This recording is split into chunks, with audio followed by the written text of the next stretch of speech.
Bem, gente, vamos falar agora um pouco sobre as operações cambiais, ok? O que é, por exemplo, o mercado cambial, o que é uma taxa de câmbio, né? Quais são os mercados que existem? Rapidamente falando, a taxa de câmbio, por exemplo, é o valor de uma moeda em relação a qualquer outra moeda. Por exemplo, se usamos muito dólar, então é o valor do real em relação ao valor ao dólar. Então, por exemplo, hoje, atualmente, nós temos que um dólar equivale a aproximadamente R$4, tá? Isso é que é uma taxa cambial. A gente poderia estar falando também de uma taxa de real em relação ao dólar canadense, em relação ao peso chileno, ao peso argentino, enfim, isso é que é taxa cambial, ok? Em relação ao mercado, é onde ocorrem essas transações, essas operações. É isso que chama mercado cambial. Isso só são definições introdutórias, ok, gente? E em relação aos tipos de regimes cambiais, nós temos vários. Mas no Brasil, o nosso regime cambial é o flutuante. Os mais usados são o fixo e o flutuante. O fixo é aquele que o governo ele fixa o valor da moeda estrangeira, tá? Tem algumas vantagens e desvantagens. O bom é que o dólar fica mais ou menos, que é a moeda mais usada, equilibrada em relação à nossa moeda, tá? Em relação à moeda flutuante, ao câmbio flutuante, ele flutua de acordo com o mercado, tá? De acordo com a demanda e a oferta, certo? Agora, o flutuante também existe as metas, né? Todo governo tem meta também de dólar para que ele não oscile nem muito para cima, nem muito para baixo. Se houver uma valorização muito grande do real, ou seja, o real, a nossa moeda local, ela fique tão alta em relação a outras moedas, isso prejudica as exportações. Então, o governo tem que deixar o dólar nem tão alto, nem tão baixo que prejudique as nossas exportações, ok? Estamos na Premier Câmbio, ela fica aqui em Boa Viagem, no Recife, na Galeria Recife Trade Center. O Enio Mendonça nos recebeu para fazer uma entrevista, tá? E essa casa de câmbio, ela na verdade é uma correspondente da Fortrade Câmbio, tá certo? É como qualquer outra casa de câmbio, são correspondentes também de outras grandes empresas de câmbio, certo? Vamos entrevistar agora o Enio Mendonça, ele vai nos responder algumas perguntas, vai tirar algumas dúvidas nossas e também a gente vai mostrar com ele como se processa uma operação cambial propriamente dita, ok? Vamos lá.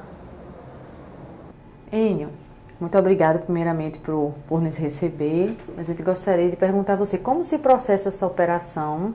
Gostaria que você comentasse um pouco a rotina dessa casa, como é que realmente se processa a troca da moeda. Pronto, vamos lá. Primeiramente, como você já adiantou, nós somos um correspondente cambial. O Banco Central, ele permite que algumas empresas comercializem câmbio. São corretoras, distribuidoras de valores, casas de câmbio propriamente ditas, que são as sociedades corretoras de câmbio, e tem o nosso segmento que nós somos correspondentes de uma corretora. Então a nós foi dado a permissão legal pelo Banco Central de representar essa corretora. Como nós estamos na linha de frente com o cliente e o Banco Central não tem meios de fazer uma fiscalização abrangente, a nós cabe, primeiramente, a questão da segurança da operação. O Brasil, ele é signatário de vários tratados internacionais de controle à prevenção de lavagem de dinheiro e tráfico de drogas e combate ao terrorismo.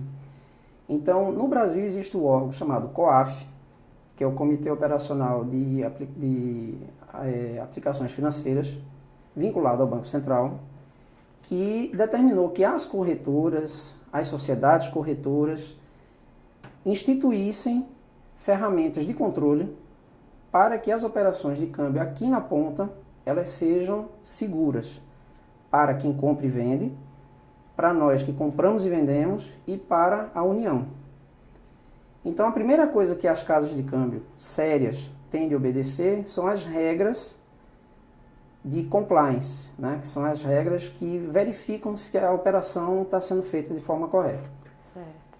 Então, independente dos valores que são comercializados, a gente tende a exigir certas garantias. De quê? Garantia de identificação, para evitar que a gente esteja vendendo moeda para uma pessoa que não existe, o que seria uma lavagem de dinheiro. Isso. Os laranjas. Se o valor for um valor mais vultuoso, a gente tem de pedir comprovante de residência também, para evitar isso. E, de acordo com o volume, a gente também precisa pedir a comprovação de renda, seja para compra ou para venda. Também para ter a licitude da origem do dinheiro, para evitar que seja feita realmente, a casa de câmbio acabe estourando, como vez por outra aparece nos jornais, toda vez que explode alguma operação de Polícia Federal, desvio de dinheiro, roda, acaba numa casa de câmbio. Então, as empresas sérias têm de seguir um manual de compliance para normatizar as operações. Certo. Seria esse câmbio, que horas ele abre para uma empresa com essa natureza, né, dessa atividade? O mercado financeiro, de forma geral, a partir das 9 horas da manhã, ele já está aberto. Tá?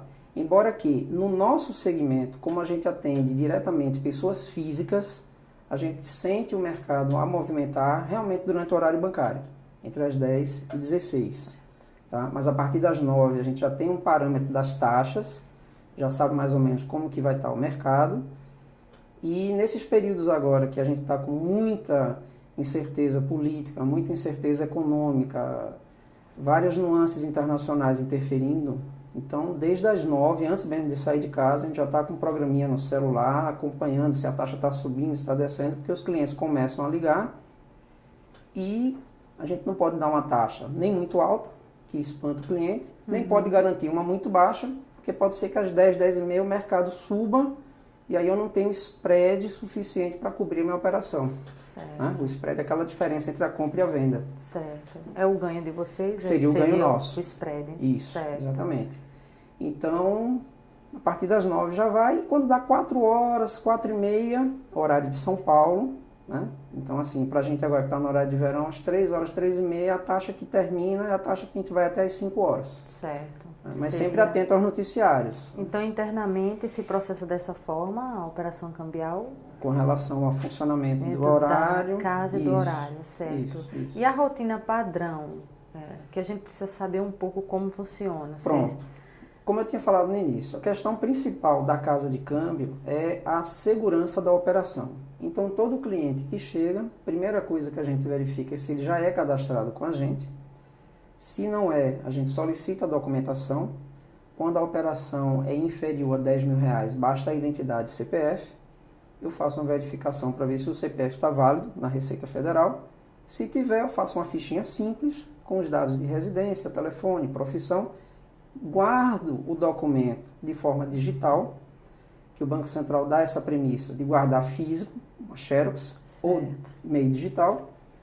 Preparo a boleta de venda, o cliente assina, é feita a troca do dinheiro, solicita-se a verificação e acabou.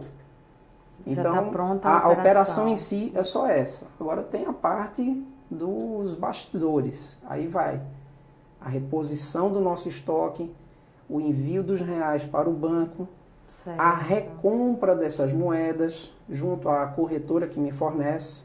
Compra com eles lá, então. Isso, porque aqui a gente está com um volume muito pequeno de compra direto de turista. Certo. Então, 99% das operações, o dinheiro que a gente compra é um dinheiro novo, que vem diretamente dos bancos no exterior, né? São importações diretas. E eu só posso comprar da corretora com que eu trabalho. Certo. Então, no caso, eu sou correspondente da Fortrade, então toda compra que eu faço para repor o estoque é com eles. E eles compram do Banco Central, e eles compram direto de um banco no exterior. Certo. O Banco Central ele só monitora as operações. Né? Então, assim, os bancos privados, entre eles, é feita a compra, a importação, a entrega da moeda. Certo. Isso é bom para o cliente, porque eu estou sempre com cédulas novas. Alguns pacotes, inclusive, vêm sequenciados, ou seja, são lotes que saíram do banco e jamais foram utilizados. Então, a garantia de que lá fora o cliente vai estar com a moeda boa, válida em todo mundo. Certo. Entendeu? Excelente. Vamos fazer agora uma operação, não é? Vamos lá, vamos fazer uma operação de compra de euros. De compra de euros. Pode Então, ser euros? Pode ser. Certo. Como eu lidaria... Eu vou fazer uma compra com esse rapaz que está aqui fora. Ele está com 150 euros para me vender. E Tá daqui a certo. gente vai processar. Vocês vão acompanhar aqui como que a gente faz. Tá ok, ótimo. Boa tarde. São os euros para trocar? Pronto. A primeira coisa que o atendente, um caixa, tem que fazer quando recebe a moeda, dar uma olhada no estado geral da moeda, verificar a questão da veracidade. No caso do euro, o mais fácil que tem é verificar uma ranhura imposta aqui nas cédulas, que ela não sai de jeito nenhum. E a mudança de cor aqui atrás, de rosa para verde. Marca d'água, as notas estão boas. Esse aqui é o quê? Euros, Isso aqui né? são euros, são 150 euros. Então, 150 euros eu estou comprando a R$ 4,30, eu vou fazer a troca por R$ 645. Então, o atendente informa ao cliente quanto que vai dar. O cliente concordando, a gente solicita a habilitação, passaporte ou identidade com CPF. No caso dele, como ele é brasileiro, eu tenho que, de acordo com o Banco Central, manter um registro do documento. Então, no caso aqui, a gente fotografa, passa para o computador depois. Antes, eu tenho de ir no site da Receita Federal, digito aqui o CPF dele, para ver se ele está quites com o governo brasileiro. Certo. Se por acaso não estiver, a gente diz que não pode comprar. Encaminha ele para um escritório da Receita Federal ou alguma coisa assim. Normalmente o que acontece muito são pessoas que em algum momento da vida tiveram participação em alguma empresa, a empresa fechou, não foi devidamente encerrada e acaba o CPF ficando pendente de regularização. Pronto, o site agora ele é um pouquinho mais demorado por questão de segurança. Pronto, está terminando aqui. Dá o ok. Pronto, vai sair aqui. Pronto, deu tudo certo.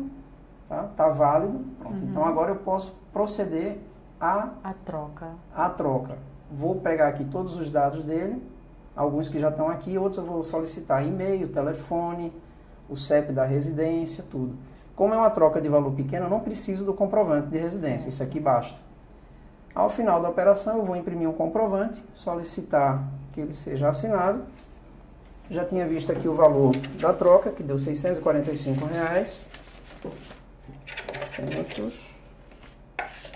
645. A gente dá ao cliente, ele confere, devolve. Faltou escanear. Como que a gente faz? Não usa mais scanner. Máquina fotográfica é bem mais rápido. E depois a gente edita e passa para o cadastro do cliente. Acabou, muito obrigado, desculpa a demora, primeiro cadastro sempre demora um pouquinho e volto mais vezes. Obrigado. Bem, é isso, gente. Foi essa operação que se processou aqui, que o Enio realizou. Essa é uma operação na prática de troca de moedas. Neste caso aqui foi euros por reais, o cliente levou reais e deixou os euros dele. Essa é uma operação cambial numa casa de câmbio séria.